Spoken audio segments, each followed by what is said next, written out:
Hola, bienvenidos todos a esta última emisión y conferencia de ConCovid. Muchas gracias por haber participado en todas las demás. Bueno, el día de hoy, para cerrar con broche de oro, nos acompaña una persona muy importante, que es el doctor Manuel Corpas. Él es director científico y fundador del Cambridge Precision Medicine, una compañía que está asociada al acelerador de empresas de la Universidad de Cambridge, y está dedicada a la provisión de servicios de interpretación de genómica clínica para instituciones sanitarias.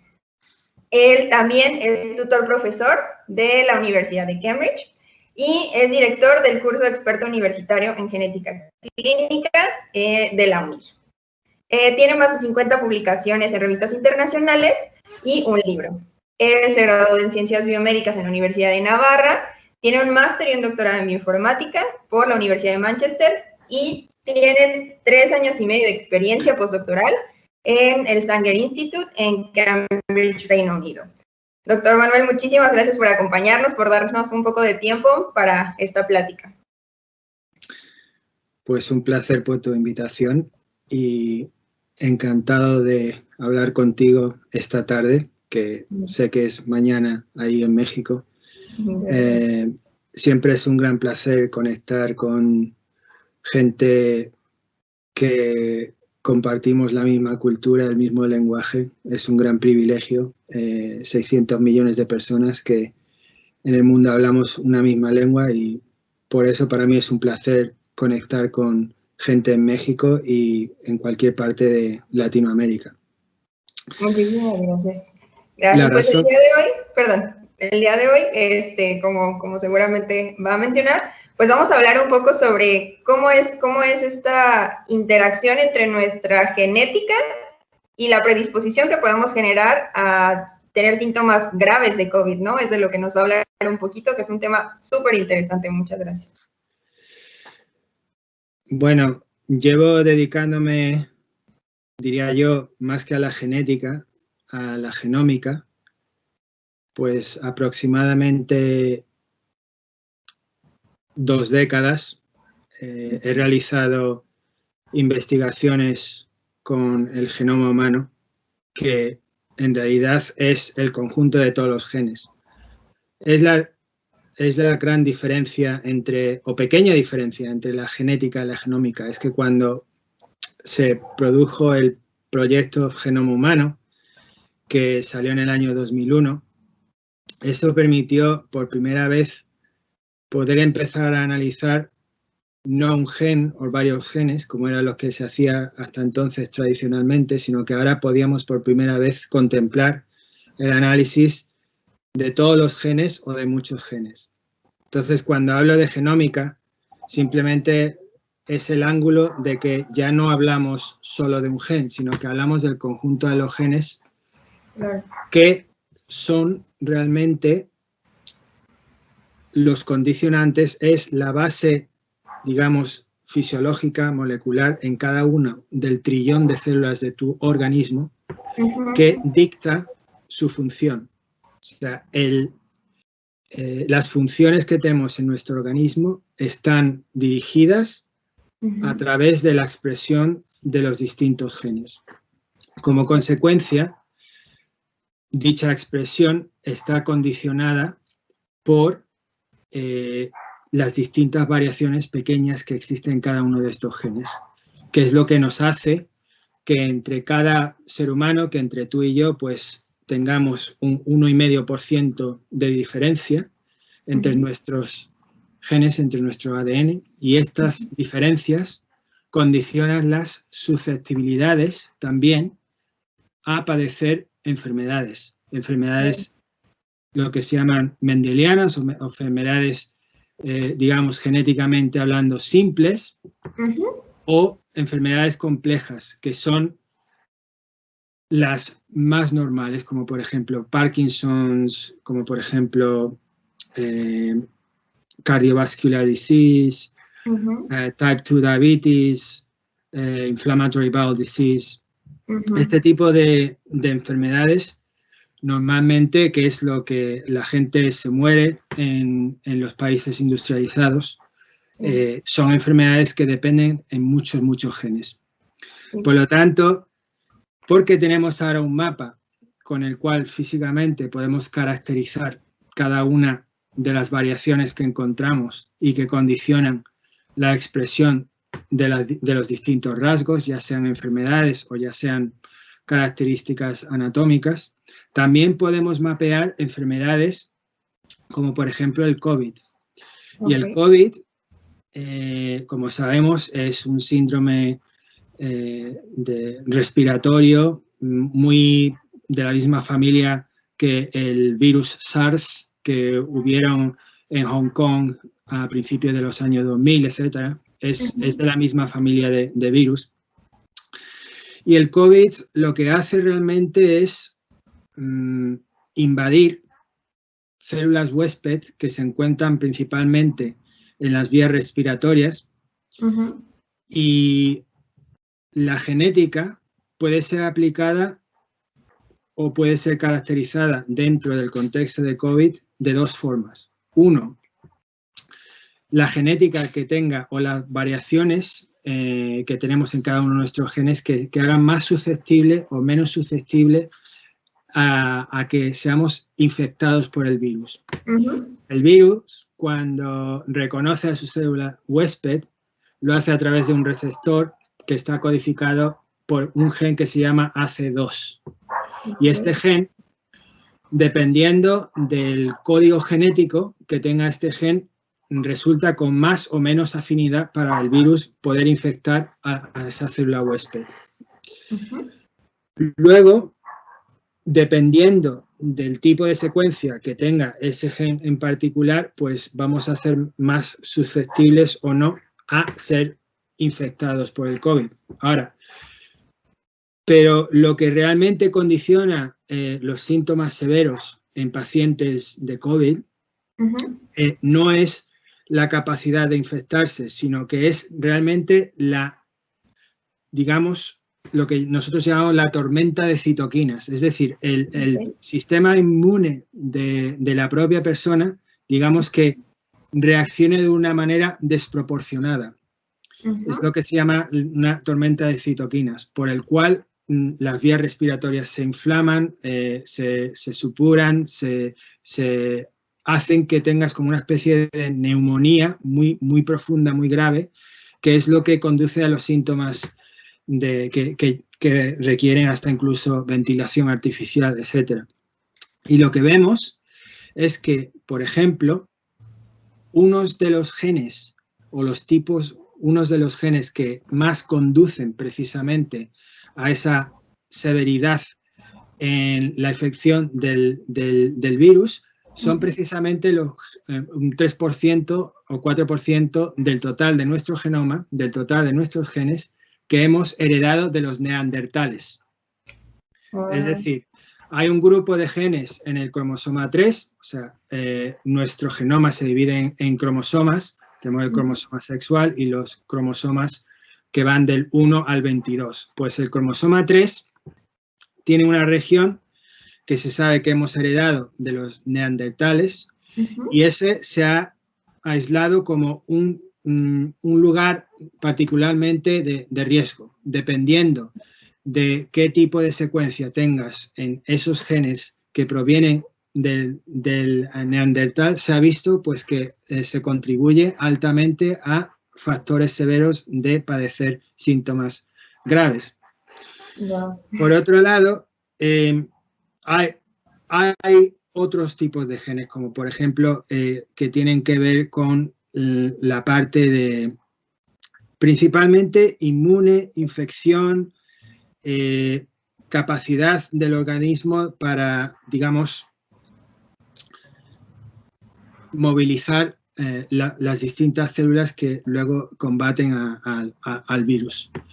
Entonces, con esto, digamos, de fondo, la Unión Europea, dentro del paraguas de la Universidad Internacional de La Rioja, nos ha dado aproximadamente 100.000 euros, por el cual vamos a caracterizar genéticamente a 100 pacientes de la primera ola de infección que padeció en Madrid el año pasado, en abril del 2020. Y como parte de un consorcio europeo, lo que ahora estamos tratando de hacer, porque también contribuyen dentro de este proyecto varios grupos de investigación en Francia, Suecia, Alemania, etcétera. Lo que queremos hacer es no solamente esclarecer qué tipo de variaciones genéticas dentro de unos genes particulares son las que contribuyen a factores severos del COVID. También lo que queremos establecer es de qué manera entre todos los distintos grupos podemos describir de forma estándar las distintas consecuencias bioquímicas que se producen o que dan lugar a síntomas severos de COVID. Es decir, que lo que ahora estamos tratando de hacer también no es solamente la caracterización genética, sino también una caracterización de descripción estándar de todos los fenotipos, de todas, digamos, consecuencias, rasgos que se producen como consecuencia de la infección grave. De manera que esto nos permita aumentar el número de datos de distintos pacientes entre distintos grupos, de manera de que si somos capaces todos de describir los síntomas de forma igual, esto nos va a permitir, digamos, compartir o aumentar de una manera mucho más significativa la forma en la que podemos compartir los datos.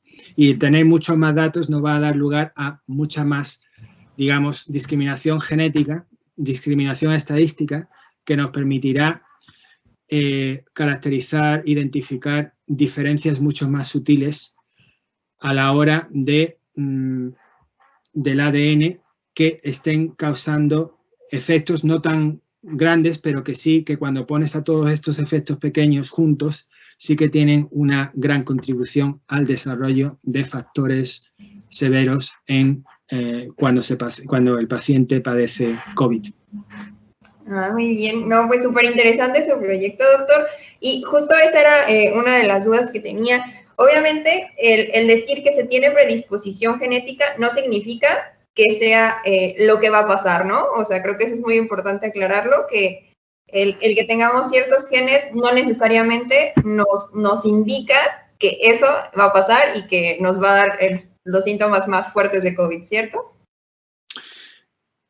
Se me ocurre el ejemplo de otro, digamos, rasgo que se puede medir genéticamente, como es la tendencia al alcoholismo, ¿vale? Se sabe que hay una predisposición genética que conduce a una persona a ser alcohólica.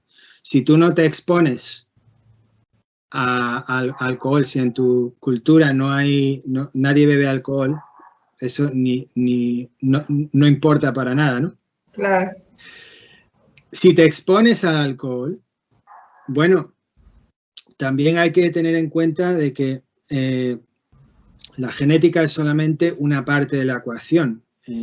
La otra parte también, pues, son los factores ambientales. Por ejemplo, obesidad, complicaciones con otras, o lo que se llama comorbilidades, o comorbidities en inglés. Ajá, sí. La otra cosa que también, pues, se sabe que si eres de sexo masculino y si tienes de una mayor edad, pues y si eres obeso, pues tienes mucha más predisposición. Yo creo que con todo, ¿no? La predisposición genética no determina, condiciona, pero no determina. Claro. Y al mismo tiempo, o sea, yo siempre digo que la genética no es como una bola mágica de cristal que te va a decir el futuro, sino que más bien, yo como lo veo, a la genética es, por ejemplo, cuando hago deporte, yo me pongo un sensor que me mide el corazón, etcétera. No me va a dar información realmente extraordinaria o distinta, realmente, pero lo que me ayuda es a conocerme a mí mismo. Me ayuda, por ejemplo, a saber cuántas calorías quemo cuando corro por media hora. Me ayuda a tener un conocimiento de mi propio ser, de mi propio organismo, que realmente eso luego a la hora de desarrollar estrategias de gestión del cuidado médico, etcétera, puede ser bastante útil. Y como ocurre con mi visión de la medicina del futuro, vamos a estar en una situación en la que pues el paciente va a conocer más sobre sí mismo o sí misma que el propio médico, porque con estas fuentes de información, una de ellas siendo el genoma, pero la otra siendo los sensores, siendo los distintos análisis que te puedes hacer por tu propia cuenta, todo eso va a producir una especie de nube de datos que te permitirá, si tú quieres, tener una visión mucho más precisa sobre tu propio organismo, saber tus limitaciones, etcétera. Yo, por ahí es donde veo el futuro. De hecho, mi regalo de Navidad fue, me compré una báscula conectada a internet y un sensor de mi sueño. Wow. Y estas cosas que parece que son como un poco raras y hasta incluso te dicen las cosas que ya sabías, pero a mí me ayuda, a tener más confianza en conocer mis puntos fuertes, en qué esperar, etc. Es decir, el genoma es la punta de iceberg para, digamos, tener una forma de vivir nuestra salud, de vivir nuestra vida de una forma mucho más medida, de una forma mucho más self-conscious, como diría. Consciente, ¿no? Ajá, exacto, consciente. De tener conciencia propia. Sí, exactamente, pues sabemos que siempre se dice, ¿no? Que lo que no es medible no es mejorable. Entonces, en este caso, si no tenemos la información, en este caso genética de nosotros mismos, pues quizá no tenemos tantas facilidades pues para adaptarnos a ella, para mejorar nuestro estilo de vida, dependiendo de las cosas que salgan, ¿no? En algún test genético que pudiera. Absolutamente, Lisbeth. Anaí, pienso que o sea, se te cambia la visión total de ti mismo, ¿no? O claro. De ti misma. Yo, por ejemplo, cuando me he analizado mi propio genoma, pues me ha salido que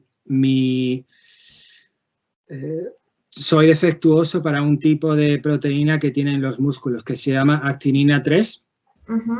Y muy pocos atletas de élite tienen esa variación. O sea que yo nunca voy a ser un atleta. No que o sea, soy un poco viejo ya para eso, pero ahora entiendo, pensando, por ejemplo, en ¿por qué era yo tan malo en educación física?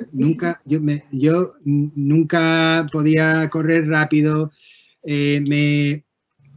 tenía problemas de que a veces pues tenía injuries, es decir, y es algo que ahora lo miro y parece absolutamente obvio, pero me da bastante paz, en realidad. Claro. Bastante paz. Claro. Y a veces pienso, me hubiera gustado saber este tipo de cosas, entonces.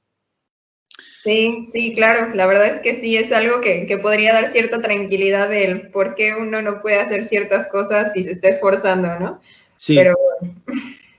Lo que, con todo esto del COVID, lo que sí, el poder caracterizar los factores genéticos determinantes de severidad en el COVID, lo que sí puede dar de verdad es que personas que sean más susceptibles la podemos identificar y podemos, digamos, dedicar más recursos a ellas. Claro. comparado con otras personas que sabemos tienen menos peligro, menos susceptibilidad. O sea que desde ese punto de vista podría ser una muy buena aplicación este tipo de investigación que estamos haciendo.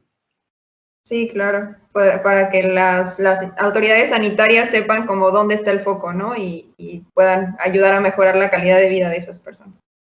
Sí, y al mismo tiempo priorizar vacunas, priorizar atención médica. Seguro.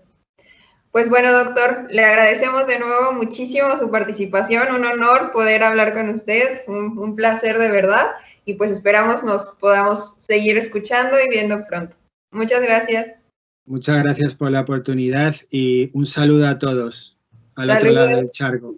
Gracias, bye.